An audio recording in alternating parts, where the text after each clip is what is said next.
আমরা বৈষম্য বিরোধী ছাত্র আন্দোলনের পার্ট। এখানে রুগীও সেফ না।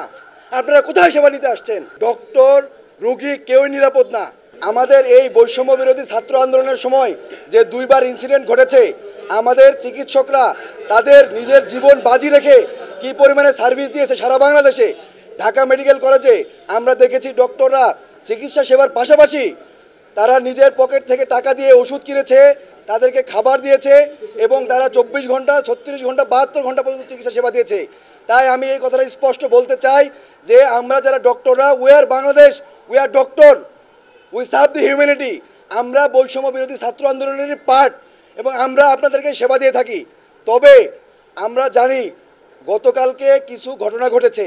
প্রথম ঘটনা, আমাদের নিউরোসার্জারি বিভাগের একজন রেসিডেন্ট সে রুগীকে অপারেশন করার জন্য অপারেশন থিয়েটারে যায় এবং সেখান থেকে রুগীর লোক তাকে বের করে তার উপরে ধস্তাধস্তি করে, তাকে মারে এবং তাকে সেভ করার জন্য আমাদের আরেক ডক্টর ওখানে যান এবং যাওয়ার পরে তাকে আক্রমণ করে অতর্কিতভাবে এবং তার কলার ধরে 201 নম্বর অপারেশন থিয়েটারের সামনে থেকে ডিরেক্টর স্যারের রুমের সামনে নিয়ে আসে 200 থেকে 300 মিটার মারতে মারতে। এবং এখানে নিয়ে এসেও তারা ক্ষান্ত হয় নাই। ডিরেক্টর স্যারের রুমের সামনে যে পিএ আছে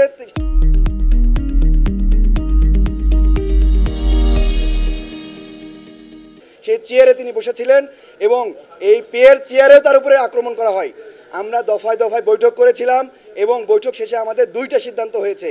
1 নম্বর সিদ্ধান্ত, অনতিবিলম্বে 24 ঘন্টার মধ্যে যারা আক্রমণ করেছে আমাদের চিকিৎসকদের উপরে তাদেরকে গ্রেপ্তার করতে হবে। এবং 2 নম্বর দাবি ছিল যে আমাদের সিকিউরিটি নিশ্চিত করতে হবে। আমরা যারা ইমার্জেন্সি সার্ভিস দেই, আপনারা দেখেছেন যে যারা ইমার্জেন্সি কমপ্লেক্সে থাকেন কত রুগীর লোড থাকে এবং ইমার্জেন্সি সার্ভিস দেওয়ার জন্য আমাদেরকে যথেষ্ট পরিমাণ আর্মি, পুলিশ এবং অন্যান্য ফোর্স এখানে থাকবে এবং সশরীরে উপস্থিত থাকবে উইথ আর্ম। কিন্তু আমাদের প্রশাসন সেটা করতে ব্যর্থ হয়েছেন। আমাদেরকে আশ্বস্ত করার পরেও আমরা দেখেছি আরও কালকে রাতে 2টা বিচ্ছিন্ন ঘটনা ঘটে। আরেকটা ঘটনা হচ্ছে, একটা রুগীকে তারা বাইরে আক্রমণ করেছিল এক গ্রুপ। ওই গ্রুপ সেবা নেওয়ার জন্য ঢাকা মেডিকেল কলেজে এসেছিল ইমার্জেন্সি রুমে এবং তার যে অপোনেন্ট গ্রুপ ছিল সে ঢাকা মেডিকেল কলেজের ইমার্জেন্সি কমপ্লেক্সের ভিতরে ঢুকে চাপাতি দিয়ে কূপে তার হত্যা নিশ্চিত করে এখান থেকে চলে গিয়েছে।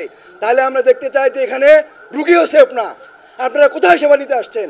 এখানে রুগীও সেফ না। আরেকটি কথা বলতে চাই, পরে আরেকটা ঘটনা ঘটেছে।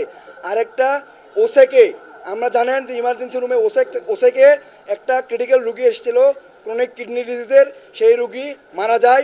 মারা যাওয়ার পরে এই রুগী মারা যাওয়ার পরে আমার ডক্টর, ইমার্জেন্সি মেডিকেল অফিসার এবং অন্যান্য ডক্টরের উপরে হামলা হয় এবং ইমার্জেন্সি কমপ্লেক্স ওসেক ভাঙচুর করা হয়। তাই আমরা দেখতে পাই যে এখানে ডক্টর, রুগী কেউই নিরাপদ না। আমরা কালকে ডিরেক্টর স্যারের অনুমতিতে, আশ্বাসে কালকে রাত 11টা বাজে আবার কর্মক্ষেত্রে ফিরে যাই।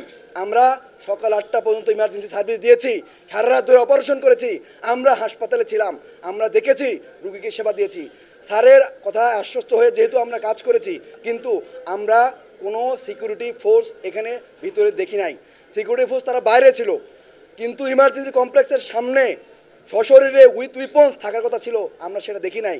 তাই আমরা বাধ্য হয়ে নিজের সিকিউরিটির জন্য আমরা আজকে থেকে কর্মবিরতিতে যাচ্ছি। আমরা 2টা থেকে প্রোগ্রাম রেখেছি বাগানগেটে। আপনাদেরকে অনুরোধ করব আপনারা সবাই থাকবেন এবং আমাদের দাবি দেওয়া সহ আমরা আপনাদের কাছে আবার ব্রিফ করব।